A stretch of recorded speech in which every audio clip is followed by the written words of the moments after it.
Hello, मैं कनश्री आचार्य। अपन में number 9007543767। आज है 5 जुलाई 2021। अगर ये वीडियो आप पहली बार देख रहे हो और अगर मैं पसंद हूं तो आप YouTube में सब्सक्राइब कर सकते हो। इस वीडियो के नीचे कनश्री आचार्य लिखा हुआ है, वहां पर क्लिक करने से आप डायरेक्टली मेरे चैनल पे जा सकते हो या फेसबुक में जाके फॉलो कर सकते हो। वहां पर हर एक नए वीडियोस का लिंक यूट्यूब के लिए दिया जाता है। तो पहले मैं ये बता दूं कि कुछ लोग अभी भी शायद कंफ्यूजन में है। जानबूझकर मैं कह रही हूँ, जानबूझकर, क्योंकि जो लोग वीडियो कॉन्फ्रेंस कर रहे हैं, जो क्लाइंट्स कर रहे हैं, उन लोगों की बात सुनकर प्रोसीड करना ये अभी भी चालू है। वो प्रोसीजर क्या है, कैसे आप मुझसे काम करवा सकते हो या कंसल्टेंसी ले सकते हो, कि आपको व्हाट्सएप में पहले आपका नाम, पता, आपका date of birth, place of birth, time of birth भेजना है। फिर यहाँ से अकाउंट नंबर आपको मिलेगा। फिर वहां पर कंसल्टेंसी फीस आपको देना है। फिर आपको वीडियो कॉल का टाइम दिया जाएगा। उसी टाइम पे बैठकर हम लोग वीडियो कॉल में बात करेंगे और उसके बाद चाहो तो आप वॉइस कॉल कर सकते हो। तो ये है सिंपल प्रोसीजर। लेकिन कुछ जाने पहचाने लोग भी होते हैं और कुछ नौटंकी लोग भी होते हैं, जो लोग फोन करके पूछते हैं आपके चेम्बर में आना है। तो वही सवाल खुद का सबूत है कि ना ही तुम चेम्बर में आना है तुमको, और ना ही मुझसे काम करवाना है, और ना ही कोई कंसल्टेंसी फीस आपको देना है। बस आपको बक बक करनी है। तो मैक्सिमम टाइम ये सब फोन हम काट देते हैं और ब्लॉक भी करते हैं। तो आज का टॉपिक शुरू करने से पहले ये मैं बता दूं कि ये जो बकबक करती हूँ, कुछ लोगों को भाषण लगता है। मैं उन लोगों के लिए कहती हूँ कि सुनते क्यों हो? किसने फोर्स किया तुम्हें? ये मेरा कैपेसिटी है, मेरे सब्जेक्ट को लेकर मैं बात कर सकती हूँ। अगर तुम्हें कुछ भगवान ने नहीं दिया तो वो तुम्हारे कर्म के हिसाब से है फल। मेरे कर्म के हिसाब से तो भगवान ने मां सरस्वती का आशीर्वाद तो मुझे दिया है। तो ये साबित करने की, प्रूफ करने की जरूरत नहीं है कि तुम्हें जलन हो रही है मेरे बकबक या भाषण से। ये उन लोगों के लिए जिन लोगों को तकलीफ होती है मेरे भाषण से या लेक्चर से या बकबक से। एक्चुअली मैं जो कह रही हूँ या कहने जा रही हूँ आज, मैं वो सब्सक्राइबर जो है, जिसके लिए मैं आभारी हूँ कि आप लोग सब्सक्राइब कर रहे हो और मेरा वीडियो देख रहे हो, पसंद कर रहे हो मुझे। I am really by heart grateful to you and sweet kiss सबके लिए। ऐसे ही मेरे साथ रहना। तो आप ही लोगों के लिए ये वीडियो है कि जैसे कि मैं कहते आई हूँ कि मेरा जो एस्ट्रोलॉजी सब्जेक्ट है उसको मैं फिर से क्लियर कर दूं कि date of birth, place of birth, time of birth लेकर जो कुंडली हम बनाते हैं, इस कुंडली में आपका लग्न और राशि को बिठाया जाता है। लग्न मतलब लॉन्ग लिख सकते हैं या एसेंडेंट लिखते हैं, और राशि का मतलब जिस घर में चंद्रमा होता है उसी को राशि कहा जाता है। और चंद्रमा के साथ अगर नेगेटिव प्लैनेट्स है तो उसका फल भी आप ही को भुगतना है।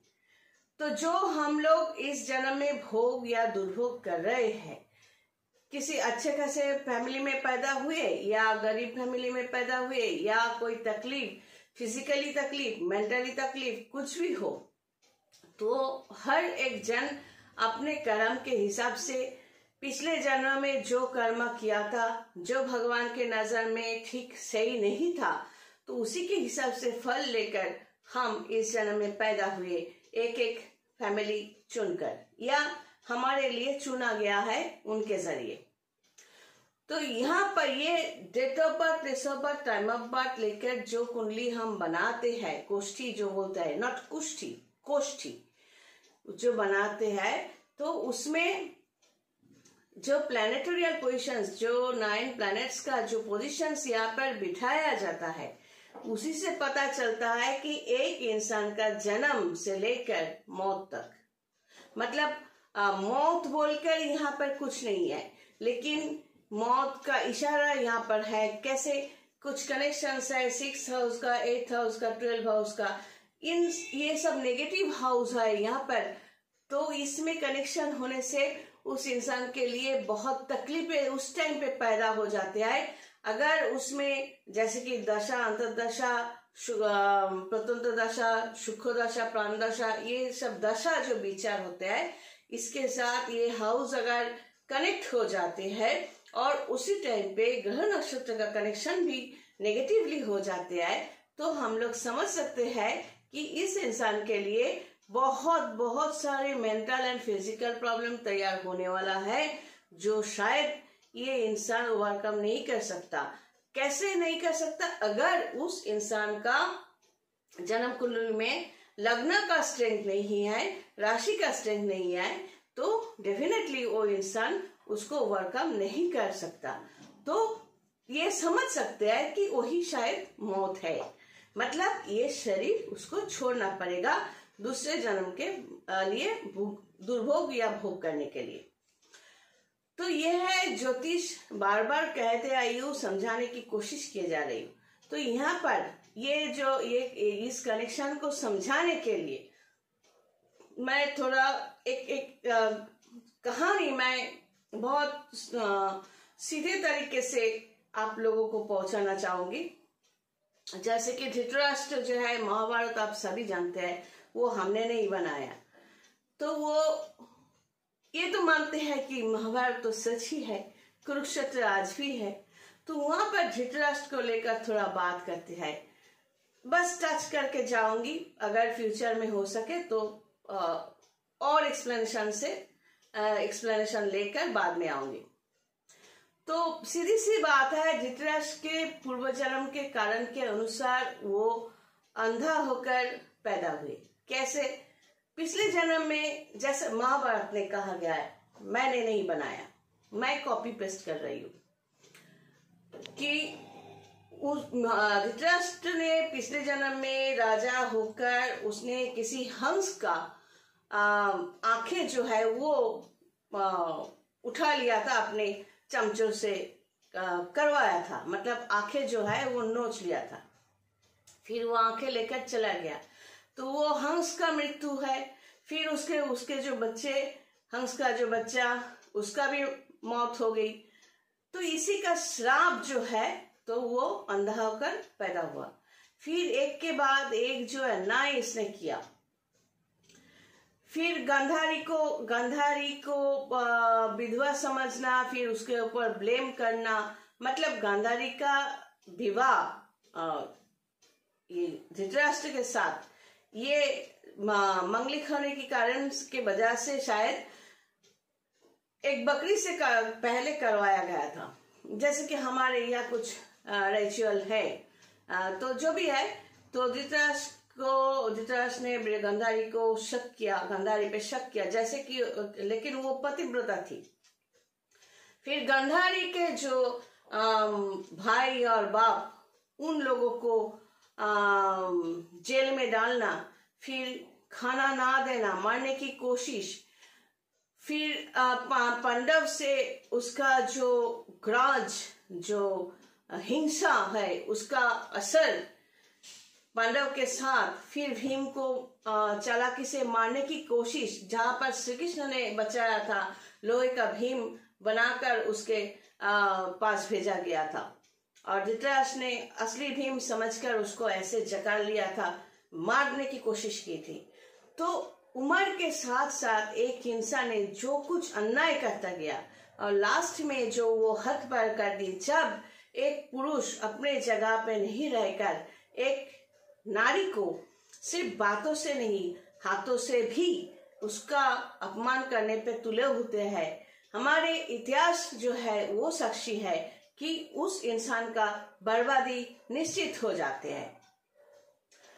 तो जो द्रौपदी का चीरहरण के समय भी वो चुप रहे। तो इस तरह एक के बाद एक अन्याय, मतलब उसने अच्छा कर्म कुछ नहीं किया।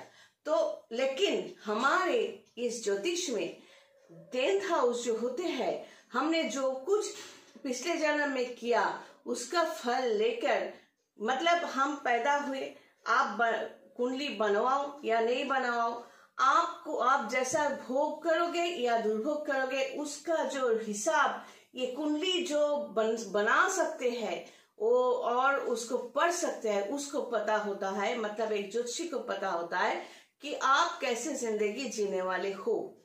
तो यहाँ पर सब कुछ स्टैम्प हो गया आपके जन्म के साथ साथ कि आपकी जिंदगी कैसे गुजरने वाली है। लेकिन आपका कर्म का हाउस जो है वहां पर अगर मेष लग्न है तो यहाँ है 10th हाउस। ये 10th हाउस कर्म का हाउस है। अगर आपको जितने जल्दी हो सके पता चले कि मेरे जिंदगी में इतने सारे जहर पॉइजन होने वाले हैं या हमें दुर्भोग फेस करना है, तो उतनी ही जल्दी आपके कर्म को बदल दो, आपके सोच को बदल दो, आप स्पिरिचुअल लाइन पे चले जाओ, ताकि आप जो भी कुछ करो सब पुण्य के हिसाब से आपके 11th हाउस में जमा होता जाए और 11th हाउस का प्लस पॉइंट आपके 2nd हाउस में जमा होता जाए, ताकि आपके जो पूर्व जन्म का प्रायश्चित आप करना शुरू कर दो। तो ये होगा कि ये जो स्पिरिचुअलिज्म की बात हम बार बार करते हैं, इसी के जरिए हम कर्म का जो हिसाब है उसको हम प्लस पॉइंट पे डाल सकते हैं। हमारे प्लस पॉइंट पे हमारा जो अकाउंट है, जो अकाउंट हम लेकर जाने वाले हैं, ये शरीर हम लेकर नहीं जा सकते। ये शरीर हमें मिलेंगे पूर्व जन्म के कर्म के हिसाब से। हमारा विद्या, हमारा पैसा, हमारा मकान, हमारा फ्लैट, हमारा प्रॉपर्टी होगा या नहीं होगा, कुछ हमारे हाथ में पैसे होंगे या नहीं होंगे, अभी है कल सब कुछ गया, ऐसा होने वाला है कि नहीं। आज प्यार है कल नहीं है, सब कुछ खोने वाले है कि नहीं, सब कुछ यहीं पे है। तो ये जितने जल्दी हो सके किसी अच्छे से आप बात करो। मैं ये नहीं कहती कि मुझे चुनो, अपने लोग जरूर होंगे, अपने नजदीकी लोग, वहां पर जाओ, बात करो और स्पिरिचुअल सिस्टम के अंडर में चले जाओ, ताकि वो ओवरकम कर सकते हो। क्योंकि सिर्फ आप अकेले ही समझ रहे हो, आप ही दुर्भोग भोग करोगे, ऐसा नहीं भी हो सकता है। क्योंकि आपके साथ आपके फैमिली होंगे, आपके पत्नी या पति होंगे और बच्चे भी होंगे और आगे भी रिलेशन होंगे, तो सब इसमें जुड़े हुए हैं। आप अगर लग्न हो तो आपके 2nd house, 3rd house, 4th house, हर एक हाउस में ये सब जन है। तो आपका हिसाब किस पर पड़ने वाले हैं और आप कैसे दुर्भोग भोग करने वाले हो, ये सब कुछ यही पे पता चलता है। तो इसीलिए ये स्पिरिचुअलिज्म जो कहा जाता है, मतलब ये एक अनुशासन, एक नियम के जरिए, उनका पूजा करने के जरिए हम अपने कर्म का प्रायश्चित करते रहते हैं, ताकि पूर्व जन्म में जो पाप किया वो भगवान को लगे कि हम उसी का प्रायश्चित कर रहे हैं और हमें इस पाप के दुर्भोग से वो ऐसे पकड़ के हमें निकाल दे। और शायद इसीलिए हमें चाहिए, हर एक इंसान को जिंदगी में एक गाइड चाहिए, एक गुरु चाहिए जिनकी बात माननी है और अपना जो प्रॉब्लम्स है वो दुर्भोग बनकर जिंदगी में आए, उससे पहले ही खुद को बचाना है। ये ज्योतिष शास्त्र जो है, ये तंत्र शास्त्र जो है, ये स्पिरिचुअलिज्म शास्त्र जो है, मतलब आध्यात्मिकतावाद जो है, ये सब कुछ एक अनुशासन है, एक सिस्टम है, जिसके जरिए एक इंसान अपने कर्म को सही ढंग से चला सकता है खुद के प्रॉफिट के लिए।